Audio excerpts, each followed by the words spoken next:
Mr. Lau. Thank you, everybody, for coming out and joining us this morning. I know you're all very busy. We have an important announcement to make today. And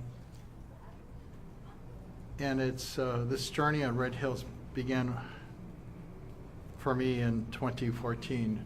But since the crisis or disaster, we're approaching the 2-year anniversary. So with the 2-year anniversary of the environmental disaster caused by fuel releases from the Red Hill bulk fuel storage facility approaching, the Honolulu Board of Water Supply has filed a $1.2 billion claim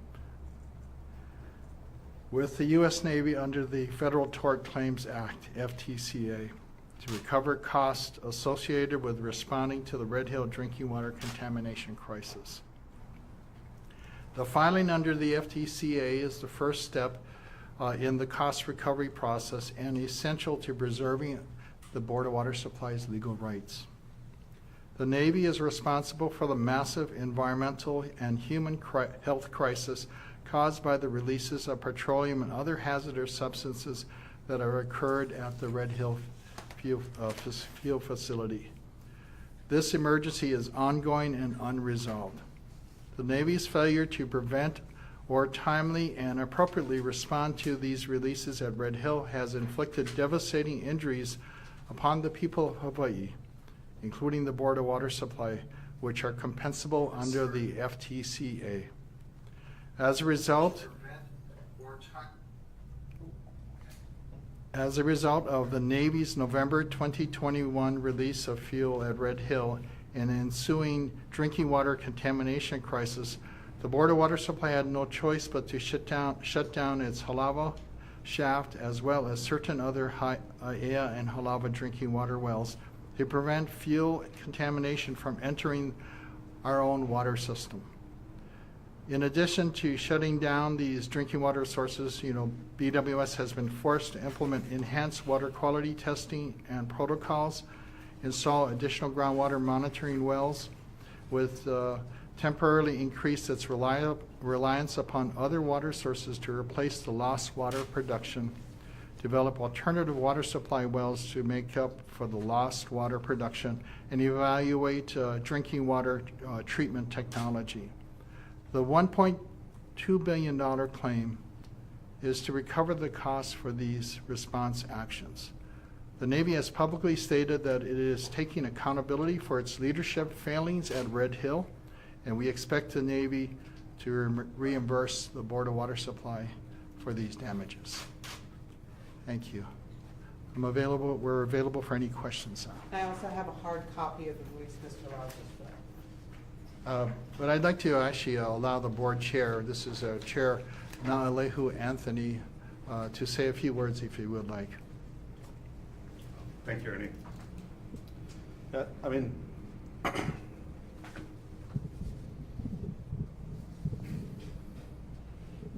think this is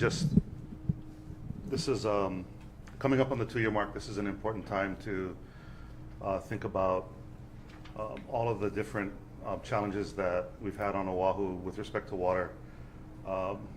Certainly the service members who were affected just 2 years ago during Thanksgiving into Christmas and into the new year really set the tone for the stakes that we have here in Hawaii. When we're talking about the fact that this is an aquifer that we all share, when we're talking about the fact that we're isolated 2,500 miles from other sources of drinking water, that it's really important that we get this right. And it's really important that not only the Board of Water Supply as the purveyor have the ability to provide safe and affordable and clean drinking water for our customers, but it's important that we do so for future generations, so that this isn't just about this time in 2023 and what decisions are being made right now, but this is about how it is that we make sure that we have the resources available for all of our customers as we move forward. So with that, if you have any questions, we're happy to take some questions. Let me just stay here.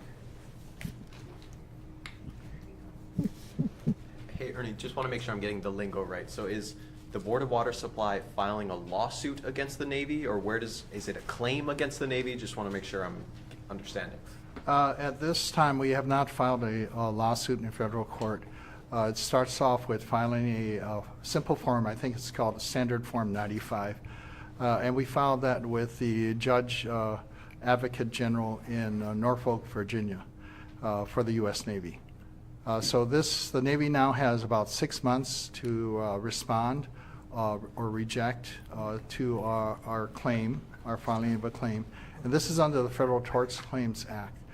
So if we didn't make this filing and we missed the 2-year anniversary, which is a statute of limitations, we wouldn't have this option to pursue cost recovery in the future. So we felt this is absolutely necessary. We need to take exercise this option on behalf of our customers.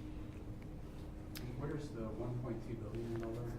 Yeah, we have a microphone over there, if you Okay. could. We're recording this. I think Christina's in line first.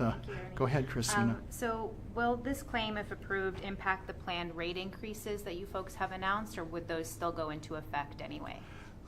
This is just simply the filing of a claim. And there are 6 months for the Navy to respond or to try to address our claim for damages. And if they deny it or ignore it, the next step would be filing a lawsuit in federal court. And I think we all know how long lawsuits can go. Until then, we don't actually have any money coming back from the Navy to the Board of Water Supply. So our proposed rate increases for the next 5.5 years, we have to actually proceed because we project our increased cost of operations, the need to invest into our infrastructure. We still need to continue that vital work. So the rate proposal will be going before the board next week, Monday. Gotcha. And then the $1.2 billion, does that include costs you've already incurred as well as a projection into the future? And how far into the future are you talking about? It does include costs incurred, like costs for additional enhanced testing at our various wells, looking for new monitor wells and trying to install new monitor wells to test for contamination migration from the Red Hill facility westward or eastward. Also developing of new water sources to replace the capacity that we've lost. So we're looking at, and also various consultant and staff costs, about $25 million in there. And that's outlined in the claim.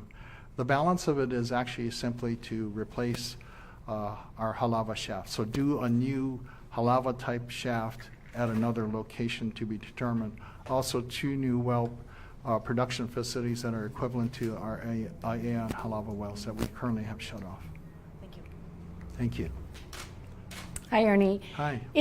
It seems very unlikely that the Navy would just pay $1.5 billion to the Board of Water Supply. I know that there is a process, but it seems unlikely that the military would just pay it. So given that the Board of Water Supply needs new water sources now, it needs new revenue sources now, is the Board of Water Supply prepared for years of litigation against the Navy? The answer is yes. We feel that we have to pursue this option against the Navy. And we know the Navy probably won't. Maybe my headline, I want to be a little hopeful that maybe they'll suddenly turn over a new leaf and actually be open to talking to us about making us and our customers whole for the cost that we're going to be experiencing in the years to come. But if that doesn't happen, then it's going to court, federal court, to fight the battle there. We're prepared to go down that road.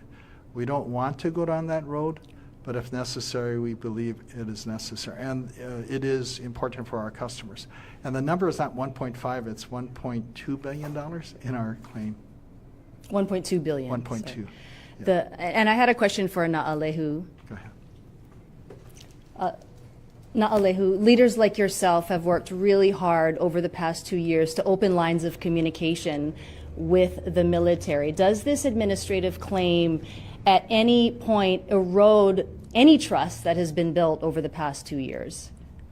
Yeah, thanks for the question, Mahia. I think, if anything, it enhances the need for better communication. We saw the story yesterday that broke about how they treated the initial days into the crisis and how it is that there was a blatant push towards miscommunication. We've been, to your point, we've been trying to undo that for the last 2 years. It requires work at it every single day. And, you know, this claim, this board has a fiduciary responsibility to this institution. We take that very seriously. We were approaching the 2-year statute of limitations, and so we felt the need to have to go through this process. I think there are a number of other potential remedies that may persist over time, but we have to see where we will be met with respect to the Navy acknowledging that, you know, this is theirs to fix, and you know, and you know, fortunately or not, everyone's watching. So it's important that they get this right, and it's important that we meet the needs of our ratepayers.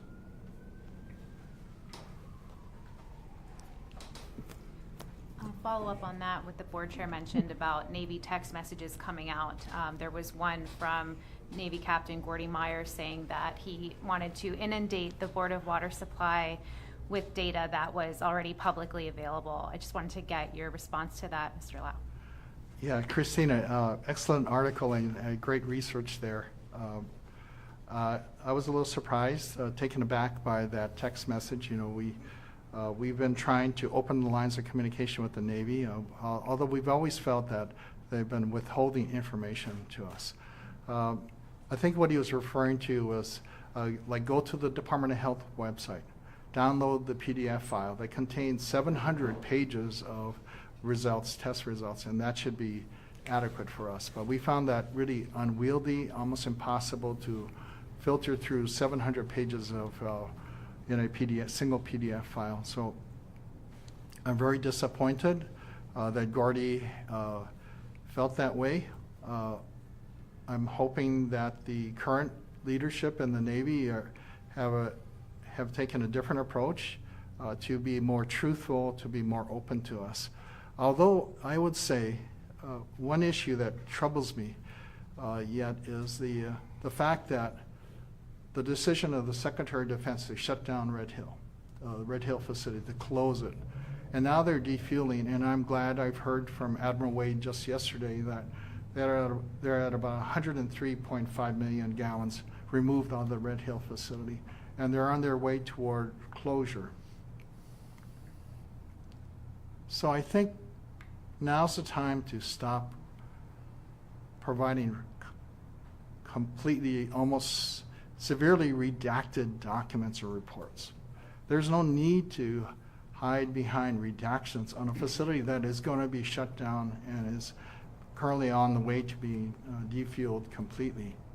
So there should be no need for redactions. Like, for example, redacting hydrologic or geologic data, or test runs for different groundwater models, redacting that heavily in the reports. I don't believe that's necessary anymore. And I would hope and pray that the Navy would look at taking a very small Sharpie marker to those redactions and not do redacting like the whole figure in a report. So that would be my request of the Navy. Thank you. As it stands right now, who is paying for all of the associated costs since the spill? But right now, it is all of us. All of our ratepayers, the Board of Water Supply, we're paying for those costs. Because I feel that we have to continue to move forward with these actions.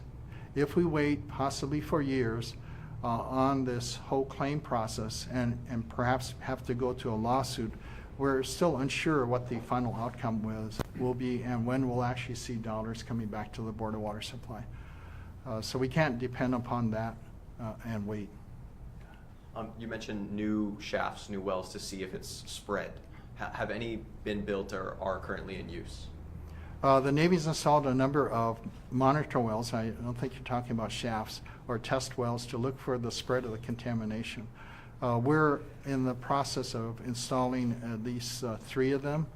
Right now, there's one in the Halawa Valley that hopefully will go to construction, start construction before the end of the year. That's a Board of Water Supply monitor well. And you You mentioned the Secretary of Defense. Has the Board of Water Supply been in touch with the Secretary of Defense besides the Navy in terms of getting repayment of monies? I've had Since some. it was the Secretary of Defense that shut down the Red Hill. Right, the Secretary of Defense. I have not spoken to the Secretary of Defense Did you have plans directly.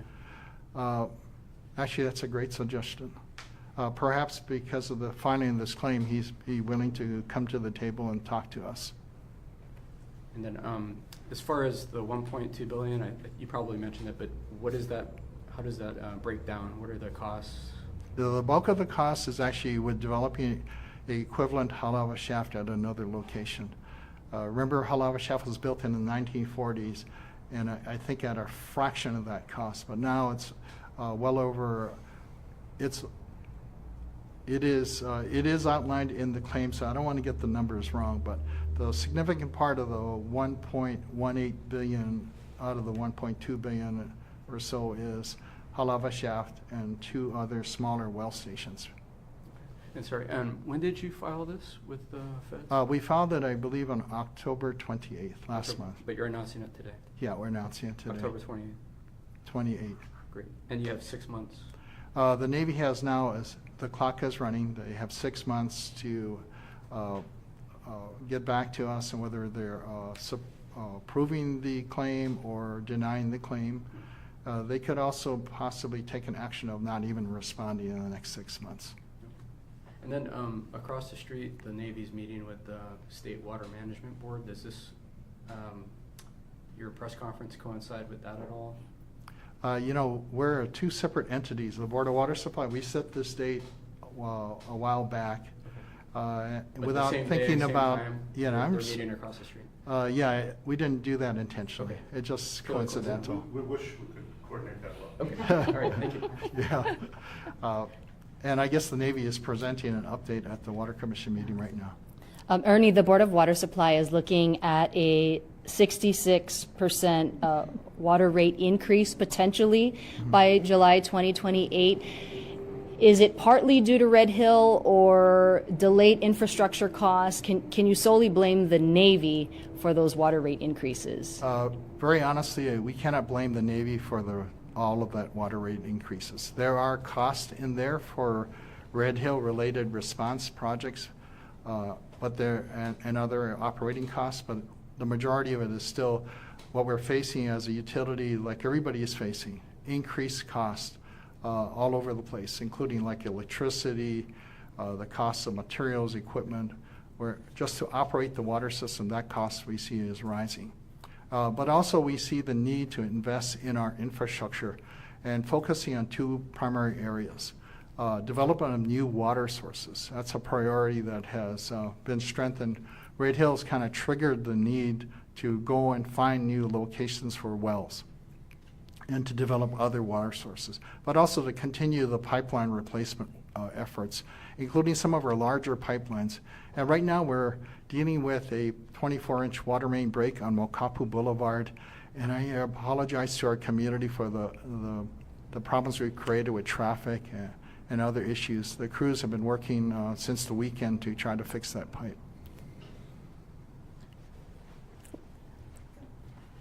What would be the best case response from the Navy in regard to this claim, and what would be the worst case response? The best case would be let us write a check for $1.2 billion for your claim. The worst case is, I guess the worst case would be a denial or to not even respond, which is, to me, ends up being a 0. Can you get a little more specific regarding the rate increases? You said the majority is these other non-Red Hill costs. Can you break it down a little bit, like the reasons for the rate increases? Okay, so the reasons are on the operating side, we see increased costs of our workforce. That cost is going up. We also see increased costs of operations, and we usually get about 200, right now for the current fiscal year, we get about $276 million of revenue coming in. About 1/3 of it goes to our labor, our workforce. About $85 million goes toward the operating of the water system. $33 million toward electricity by itself. For our CIP, there's two components. There's a cash-funded CIP and also the payment of debt or bonds that we've floated to fund the CIP projects because we use both cash and funds. And I'm trying to remember the numbers by memory, and that's about 1/3 of that $276 million. And so how much does Red Hill account for the increase? Red Hill right now accounts for maybe, I would say, we've got at least 20 million over the 5.5-year period. Maybe there's going to be about $100 million in our CIP toward Red Hill. But the total cost of our CIP, I think it was over $1 billion over the next 5 years. Okay. Our capital improvement program. And you talked about finding a replacement for the Halawa shaft. What's the update on where that might be? Okay, so Christina, I think a while ago I said that we had 6 or 7 potential well locations to drill exploratory wells to determine if we have quality and quantity of water that we're looking for. Out of the 6 or 7, only 2 we found viable because of site restrictions. Not enough land on the site, drainage issues or other things. And so out of 7 locations that we had considered, we ended up with only 2. Those 2 are proceeding toward drilling the exploratory well. One is closer than the other at the IF 497 well, 497 reservoir site. We'll drill that well soon, in the near future. The second well just awarded the construction contract a few months ago at our Newtown 550 reservoir site. So I think that points toward the difficulty of finding replacement wells. That we're going to have to look at probably more locations and find that out of that will be a small subset that are actually viable or feasible, and then pursue those locations to drill the well. Now that the Navy has removed much of the fuel at Red Hill and they're going to be removing more in the months to come, do you foresee a possibility of reopening Halawa at some point? Halawa shaft, at this point, there's such huge data gaps in the monitor well network that it really, I don't even feel comfortable trying to turn it back on because the Honolulu water system, which Halawa shaft would pump into, it's connected from Halawa all the way out to Hawaii Kai. And if Halawa shaft, we turned it back on and we started pumping, and somehow fuel contaminants got into Halawa shaft, was pumped into this big Honolulu water system serving over 400,000 people, I don't know what we would do. It'd be virtually impossible to try to address that. And you can see the challenges the Navy has with their smaller water system serving about 90,000 people or so for Joint Base Pearl Harbor Hickam. So I can't risk that until this huge gaps in information is filled, and we have assurance if there's no migration of the contamination in the aquifer across Halawa Valley. Could I add something? Yeah, go ahead. So one of the pieces that I think is really important to note is that the huge gap in data that Ernie's talking about is the fact that there isn't really a robust monitoring well network outside of Navy property and into the valley floor that is in between Red Hill and Halawa. And so we need a lot more monitoring wells to understand the nature of some of the movement of those potential contaminants. And the second thing is, and I'm glad you brought it up, Christina, it is really important that Red Hill is defueled and done safely. There are still several 100,000s of gallons of fuel that is going to have to be taken out piece by piece. But we should also know that there are several 100,000 to a couple of million gallons of fuel that are in the Vado zone, in the ground, as well as in the aquifer that have built up in these different sets of spills over the duration of the facility. The information on that is spotty, but we know it's over 600,000 gallons. And that means that there is a sustained threat of what has already been introduced into the environment. And so the idea of turning Halawa shaft back on is a very complicated one because of the unknowns that Ernie referenced. So part of this work, I think, in remediation and in monitoring is to look at how we can fill some of those gaps over time to understand the nature of the hydrology in the area. I think a good point here, I just want to acknowledge the Joint Task Force Red Hill on the defueling. So getting the defueling out, and they're actually not complete because there's still going to be thousands of gallons of fuel and sludge still left in the facility after the Joint Task Force Red Hill is complete with their work. But I do want to acknowledge that their focus on getting it done has resulted in them being able to move about over 103 million gallons out of there. That helps, but like Lehu said, this facility has been around for 80 years. It's leaked in the past. There's at least 76 or so documented cases. And there may be more, but the information has been kind of hidden and not shared publicly and transparently. When we get a better idea of that, the number could very well go much higher. That is still going to be in the environment, and we're going to still deal with that and have to deal with that for years and years to come. So I want to say that defueling is great. Achieving that milestone, that's really commendable. But the job is not done. The job is not done until our VI is clean and until the INA is clean of fuel contamination or any other types of contaminants that may have been spilled or released by this facility over its 80-year history, including firefighting foam concentrate, PFAS-containing chemicals. You mentioned the transition from the Joint Task Force, and they're going to be passing off this job back to the Navy. Do you have any concerns about, Red Hill being back in the hands of the Navy that was in charge of the place when everything went wrong? Well, I think, Christina, you know the answer to that question. Who's been in charge of Red Hill when all these disasters happen? And it was the Navy being responsible. Joint Task Force, the Red Hill Joint Task Force created more focus and attention to detail and diligence to do defueling, gravity defueling safely. But yeah, I do have concerns. I'd like to learn more about their proposed new organization. I think it's called Red Hill Task Force Navy or something. Navy Red Hill Task Force.